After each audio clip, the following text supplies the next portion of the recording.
My Weird School Days, Book Number 4. Coach Hyatt is a Riot. Chapter 11. The Moose Goes Nuts. We ran out onto the field and got ready to receive the kickoff. One of the sharks walked by me.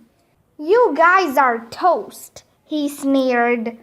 That guy totally made no sense at all. Toast is bread that was in a toaster. I'm a person and I've never been in a toaster. How could a person fit inside a toaster anyway?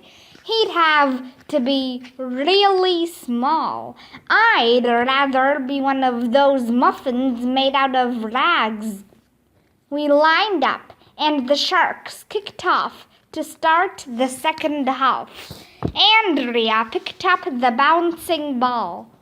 She faked left and some shark went flying by her. She faked right and another shark missed the tackle. Andrea was faking left and right, and the sharks were falling all over themselves trying to tackle her. Everybody started screaming with excitement. She pirouetted and Irish stepped and hip-hopped around the sharks. They couldn't lay a hand on her. Finally, Andrea clog danced into the end zone. Touchdown! We actually scored. Everybody was going crazy. Football is a lot like dancing, I guess, except that you get to knock guys on their butts. Suddenly, I didn't feel tired or sore anymore. Andrea is a really good soccer player, so Coach Hyatt said she could kick the extra point. Shark 77, Moose 7. After we all calmed down, Andrea kicked off. We ran down the field and Gang tackled the shark with the ball. He fumbled it. Andrea scooped the ball up and ran it all the way into the end zone. Shark 77, Moose 14. Coach Hyatt called timeout and gathered us all around her. "Okay, AJ," she said. "From now on, I want you to be our wide receiver." "But I'm the quarterback," I protested. "That's my position." "We're going to try something new," the coach told me. "From now on, Andrea is the quarterback." "What? That's not fair." "Do you want to win?" Coach Hyatt asked me. "Or do you want to complain?" "Can't I do both?" "We're a team," Coach Hyatt barked. "You ragamuffins picked up my card as a team, and you play as a team. Now go out there and win this one for the chipper." "Who's the chipper again?" I asked. I had forgotten who the chipper was. "My hamster," Coach Hyatt barked. "He got run over by a bulldozer, remember?" "Oh, yeah." I didn't feel good about being replaced as quarterback, but I ran out onto the field anyway. Well, I'm glad I did, because after that, the Moose just went nuts. With Andrea at quarterback and me at wide receiver, we were unstoppable. Every pass she threw went right into my hands. When the Sharks had the ball, Andrea would intercept their passes and run the ball all the way down the field to score. We made touchdown after touchdown. Field goal after field goal. Andrea was leaping and diving, spinning and clogging and hip-hopping. The Sharks were totally dazed and confused. It was amazing. Everybody in the bleachers was going crazy. Shark 77, Moose 44. Shark 77, Moose 51. Shark 77, Moose 58. Shark 77, Moose 65. Shark 77, Moose 72. After Andrea scored that last touchdown, one of the Sharks went over to her and said, "Hey kid, where did you learn how to play like that?" "At the Ballet Des School of Dance," Andrea replied. Thanks to Andrea, in the second half, we were totally kicking the Sharks' butts. The only problem was that we were running out of time. The score was 77-72. We were still behind by 5 points. Coach Hyatt blew her whistle and called timeout to stop the clock.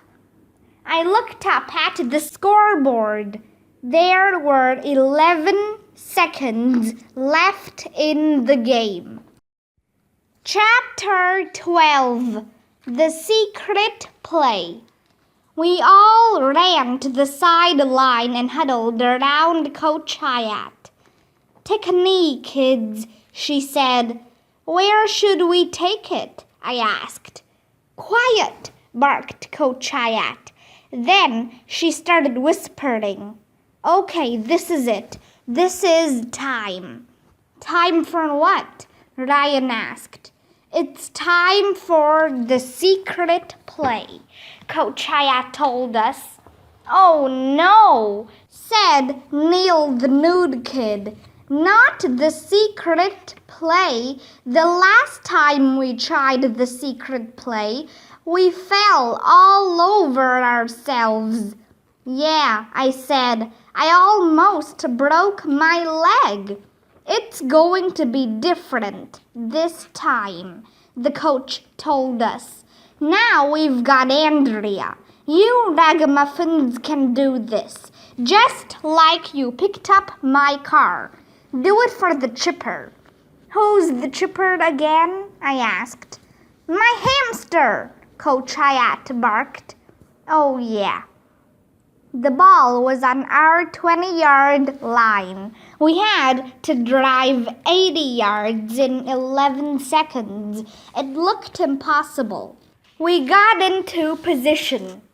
"Hut 1, Andrea shouted. "Hut 2, hike." Wyatt hiked the ball to Andrea. Andrea flipped it to Ryan. Ryan passed it to me at the 30-yard line. I shoveled it over to Michael. Michael ran to the 50-yard line and lateraled it to Neil. Neil ran all the way to the 10-yard line and handed it off to Wyatt. Wyatt ran almost to the goal line, and then he suddenly stopped. "Run, Wyatt, run!" we all screamed. There was no time left on the clock. Wyatt was just standing at the 1-yard line. If he didn't score, the game would be over and we would lose. "Run!" we all screamed. A shark was about to tackle Wyatt. That's when the weirdest thing in the history of the world happened. Wyatt picked his nose. Well, that's not the weird part, because Wyatt picks his nose all the time. The weird part was that Wyatt picked his nose and then he stuck the booger right on the shark's face. Ew! Disgusting! The shark shoved Wyatt away from him. Wyatt fell on his butt and landed in the end zone. Touchdown! 78-77. The Moose win. Everybody went crazy. You should have been there. Our whole team ran to do the end zone dance. We shook our butts, lifted one of our legs over our heads, hopped up and down for a while, and then put our hands in the air and waved them around like crazy people. Na-na-na-boo-boo on the Sharks. We ran to the sideline and all the parents were taking pictures of us. It was a real Kodak moment. You made a home run, my mom yelled. I slapped my forehead. Everybody was going nuts and hugging each other. Andrea came over to me. She opened her arms. Give me a hug, Arlo, Andrea said. Not gonna happen. I want a hug, Arlo, Andrea said. Not for $1,100,000.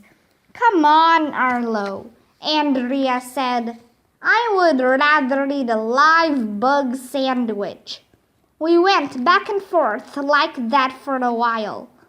Arlo, I'm on your team, Andrea said. Humph. Andrea had a point. After a big win like this, you should hug your teammates. Andrea was on our team and she won the game for us. But she was a girl. If I hugged Andrea, the guys were sure to make fun of me. I was faced with the hardest decision of my life. I didn't know what to say. I didn't know what to do. I had to think fast. I was concentrating so hard that my brain hurt. Suddenly, Andrea reached out to grab me. I faked left. Then I faked right. Then I faked left again. But Andrea didn't fall for my fakes. She wrapped her arms around me and hugged me. Ugh, disgusting. Ooh, Ryan said. AJ and Andrea are hugging. They must be in love. When are you gonna get married? Asked Michael. Coach Hyatt told everybody to line up. At the end of each game, we have to line up, shake hands with the other team, and say good game. Nobody knows why. I shook hands with all the Sharks. When I got to the last one, he grabbed my hand and started squeezing. Good game, he told me as he crushed the bones in my hand. If it weren't for that girl, we would have destroyed you.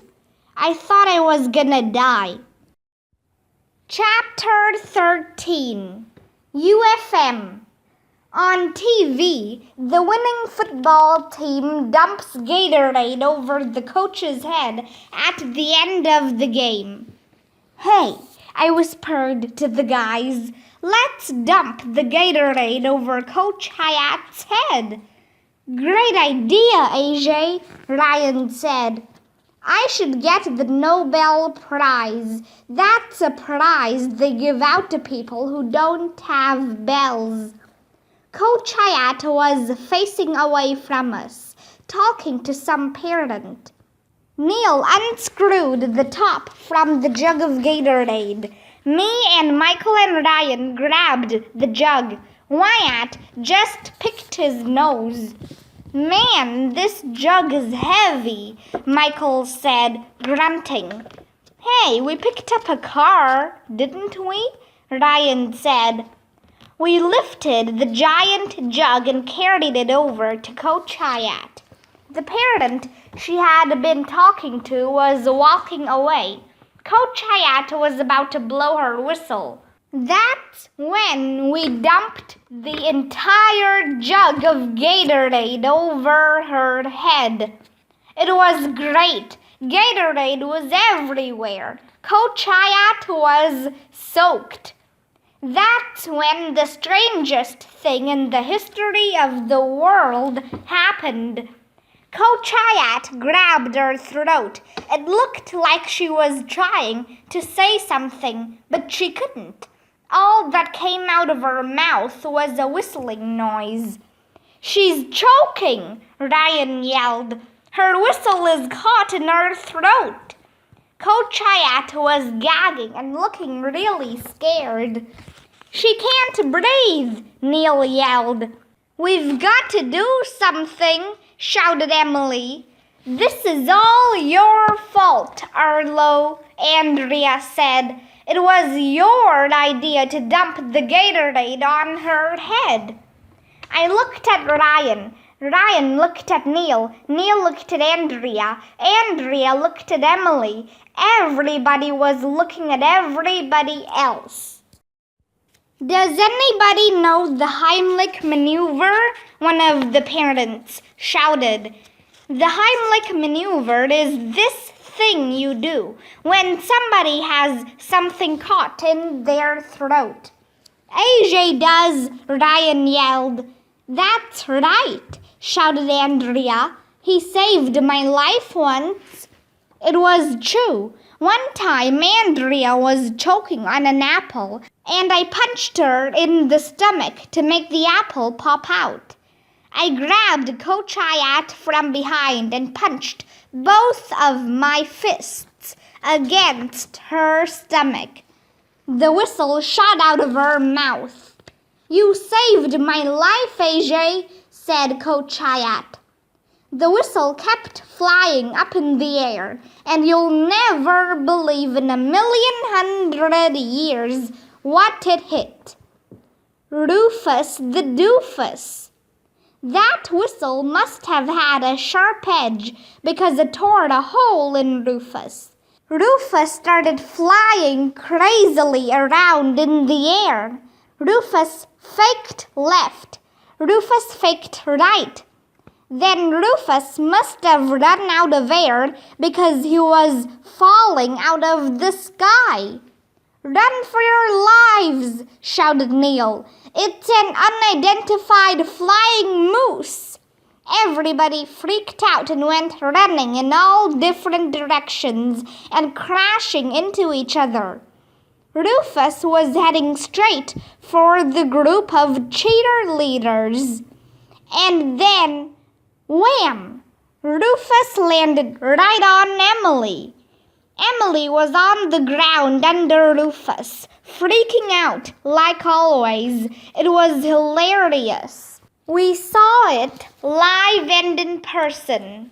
"Ow! My leg!" Emily yelled.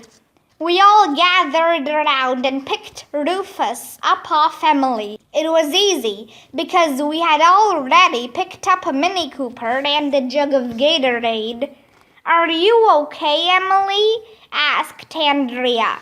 "No, I'm not okay," Emily yelled with tears in her eyes. Sheesh, what a crybaby. So a moose fell out of the sky and landed on her head. What's the big deal? Stuff like that happens all the time. "Walk it off," Coach Hyatt told Emily. "I think it might be broken," Emily whined. "Broken?" Coach Hyatt said. "If a moose fell on me when I was your age, I would get up and build a log cabin with my bare hands." Well, that's pretty much the way it happened. With Andrea on our team, maybe we'll actually win a few games this season. Maybe Emily's leg will heal. Maybe Wyatt the nose picker will run out of boogers. Maybe we'll get to ram the Elvis dummy some more. Maybe another moose will fall on Emily's head. Maybe Coach Hyatt will stop building log cabins and get a new hamster. Maybe we'll find out what ragamuffin means. Maybe Rent a Blimp will be able to patch the hole in Rufus the Doofus. But it won't be easy.